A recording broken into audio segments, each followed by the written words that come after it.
Hey guys, and welcome to my greenhouse. It's my favorite place to be, especially on cold winter days when it is actually very warm in here. And this is also a place where I love to do my garden planning. Even though I have a large garden space and I could probably grow whatever I wanted to within reason, there are several crops that I actually decided to cut out this year.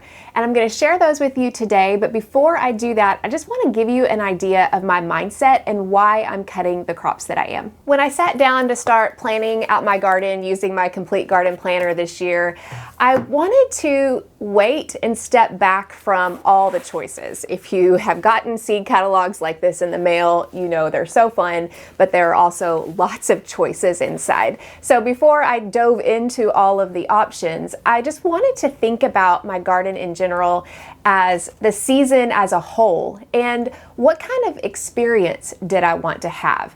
That was a big question for me as I was starting to consider my garden this year. My why for my garden has definitely evolved over the years. In the beginning, it was all about production. Get as much as I can, preserve as much as I can, more. That was the goal.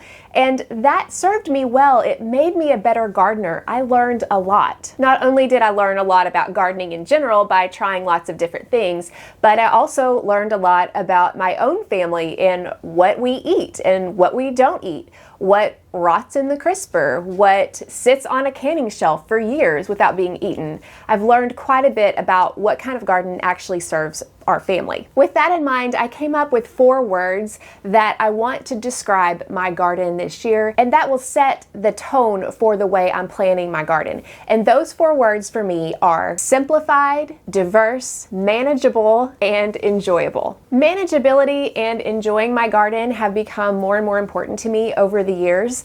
Now, don't get me wrong, I love to work in my garden, but I don't want to be slaving over it, and there is a difference. So to balance enjoyment with practicality, I've decided to focus on the main crops that I know that our family will eat and being able to actually grow more of them. And in order to be able to make the space for the crops that we want the most, some crops had to be cut. And this is the ones that I decided to cut this year. Number 1, and this is hard for me to admit, but it will be Tromboncino Squash.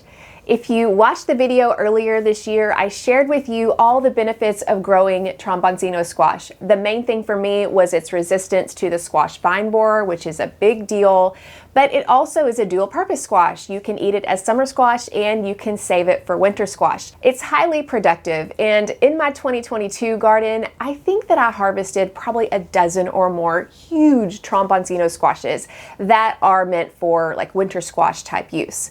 But here's the reason that I'm cutting it this year. I asked myself the question, am I gonna miss it? If I don't grow it next year, am I gonna be upset that I didn't grow it? And the answer is no. Quite frankly, trying to figure out how to use a dozen of those really large Tromboncino squashes when our family doesn't normally eat butternut squash anyway. We can eat it from time to time, but we're not huge fans. I thought, honestly, that crop was more of a burden than a blessing for this year. And I ended up canning quite a bit that I think is going to last us for a couple of years in canned form to use in soups, and I can puree it up for pumpkin bread. So that should be plenty, and it should last us at least for a couple of years. Plus, last year I found out that I can succession plant squash and zucchini successfully and be able to get summer squash and zucchini for a lot longer. And honestly, I prefer the flavors to those than the Tromboncino squash when it's young as well. And by eliminating the Tromboncino squash, I can open up that trellis for something I really do want. Number 2 crop that is getting cut this year is shelling peas. I actually cut shelling peas for the 2022 season as well because we had cans of shelling peas still left over, and I felt like we had plenty and we weren't really eating them as much as I thought that we were. So I thought I would take a year off and see if we missed it. We still have, I think, 3 or 4 jars of peas that haven't been eaten yet. My husband and I like them, but my kids don't, so we usually tend to go toward the canned green beans instead. And so I thought, you know, let's just not worry about it. Even though I love growing shelling peas, they can be time consuming to shell and to can. And if we're not eating them all the time anyway, let's move that garden space to something else that I will enjoy and will use more of. So shelling peas this year got the cut. Number 3, and this was a really hard decision to make, but I am not going to be growing Amish Paste tomatoes this year. Even though I have grown them for, gosh, I don't know how many years in a row. And I love the Amish Paste tomatoes. I think they do great roasted and grilled. They're great for salsa. They're large, they're meaty, they're fantastic paste tomatoes. But the problem that I have run into the past several years is they just don't do well in the heat, and they are highly susceptible to the diseases that we deal with in the South, like blight and septoria leaf spot. And for me, I've noticed that the production has actually declined in the last couple of years compared to other varieties that I've been trying in the mix. So this year, I'm going to go away from the Amish Paste, and I'm going to try some other ones to see if they do better. Amish Paste may get back in my garden at some point, but this year I've decided to devote that space in the garden to some other kinds that might be more disease resistant and might actually perform better in our southern heat. Number 4, and I'm still kind of on the fence on this, but I'm leaning toward cutting black-eyed peas. Now, this is something that 3 of the 4 members of our family really enjoy, but in 2022, we had a bumper crop of black-eyed peas, probably because we have a lot of heat, and southern peas, like black-eyed peas, love the heat, and I canned more than I've ever canned. Even though we love them, we don't eat them all the time, and I know from experience in the past, because in 2021 I had a black-eyed pea complete failure, I know that the canned black-eyed peas will actually last a couple of seasons, and they are fine taste-wise. So I think the ones that I canned in 2022 will actually be plenty to carry us over into the following year. And by eliminating black-eyed peas from the garden, that frees up a lot of space. Anytime you're growing any kind of shelling peas or shelling beans, it takes up a lot of garden space to get an amount that's actually worth it. So again, it's going to be hard for me to decide this for sure just because they grow so well in our southern heat. And once I actually do my garden layout, I may change my mind, but for now I'm putting it on the chopping block in hopes that maybe I can use that space for something I think we'll use a little bit more of, because I have plenty of black-eyed peas from last year to be able to carry us through for 2 seasons. Number 5, cayenne peppers. The reason I'm cutting cayenne peppers is really the same reason that I'm cutting black-eyed peas, and that is we had a bumper crop of cayenne peppers last year. I have so many cayenne peppers dried, I think I would have enough cayenne pepper spice to last me for years. And truthfully, when I'm cooking in recipes, it's a pinch of cayenne pepper here and a pinch there, and so we really don't go through it all that much anyway. And so that is an area that I can devote to something different instead of having to worry with cayenne peppers. The fact that spice peppers dry so easily and then you can keep them dried in their whole form and then grind them as you need them, I share how I do that in this video here, makes it where I'm going to be able to rotate in and out different spice peppers to not have to grow them all in one garden space each year. So this year, cayenne peppers is one I'm not going to grow. The number 6 crop I'm not going to grow is Luffa. I grew this last in 2021. I did have a small vine in 2022 that was in a part of the garden that didn't really get watered, and it produced a couple, but my main bumper crop came in 2021, and I have, I think, 2 trash bags full of Luffa out of 2 plants because it was so productive. And these are so resilient. I use them mainly for washing dishes and cleaning and things like this, but they last so long that I don't know that I'm ever going to have to grow Luffa again. I've got so many, but that's the reason I'm not growing Luffa, even though it is a beautiful plant and it definitely thrives in warm weather. I'm deciding to use that space for something else. Number 7 crop that I'm going to cut this year after trying to make it work for many years unsuccessfully is pumpkin.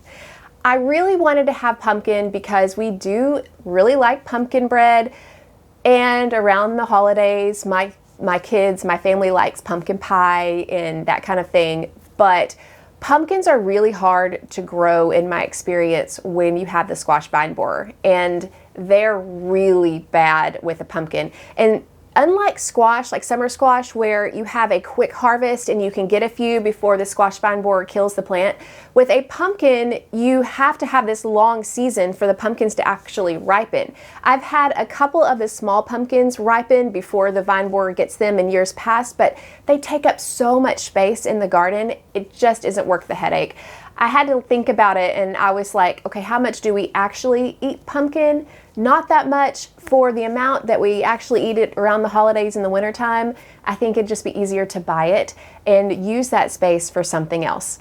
And I also can, like I said, use the canned Tromboncino squash in place of pumpkin and pumpkin breads. So that's why I'm not going to be allocating any space this year to pumpkin. Those are the 7 crops that I have cut this year that I have actually grown pretty consistently over the last few years, but there are a few that I've grown here and there that I'm still not bringing back. One is eggplant. I know a lot of people love eggplant. I grew it 1 year and it was beautiful and it was fun to grow, but our family doesn't really eat eggplant, so why grow it?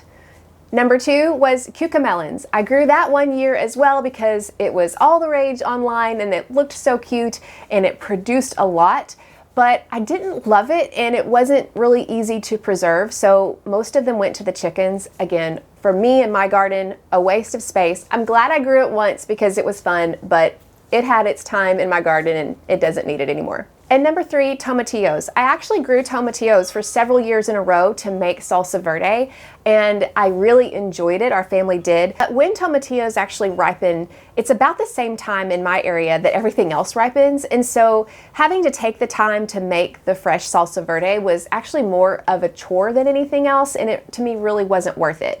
And I decided to stop growing it a couple of years ago, and nobody in my family have asked for it again. So I thought I can leave that on the shelf for now and focus on other things that will bring me more joy and will also be more useful in the garden. Now, at first glance, this list may seem pretty practical. I am definitely focusing on what our family will eat, what we'll like. I don't want to be slaving over things that cause a burden. That's kind of a big thing that I've noticed over the past few years. But even though this list that I'm cutting lends itself to more practicality in my garden this year, that doesn't mean that I'm not gonna have some fun. But I'm gonna have some fun in a couple of different ways than I've had in the past. One thing I'm doing is the crops that I know I love, I'm actually gonna branch out and try lots of different varieties to have fun with different tomatoes and different okra. I've grown basically the same okra with just a few here and there, but this year I'm gonna grow a lot of different okra. And to me, that is so fun to think about what all of these varieties may or may not do. So those new varieties and some other things that I'll be trying this year for fun, I will be sharing more with you if you're a member of my Patreon community. Plans start at just $5 a month. If you want more information on that, be sure to check the link in the description. But for me, I want to balance that simplicity, the diversity, the manageability of the garden, and enjoyment. And by paring down the things that I'm going to be growing in my garden this year and adding in some fun with different varieties, that is going to be my primary goal for 2023. All of us are going to have different garden goals each year, but I think the important thing is to decide what yours are before you start looking at all the choices and before you start planning out the specifics of your garden. I'm looking forward to sharing more with you as I'm not only planning, but I'm also starting and planting and growing my garden this year. So for more, make sure to like and subscribe, and also be sure to check out my podcast for even more gardening information. Thanks for watching, and I'll see you next week.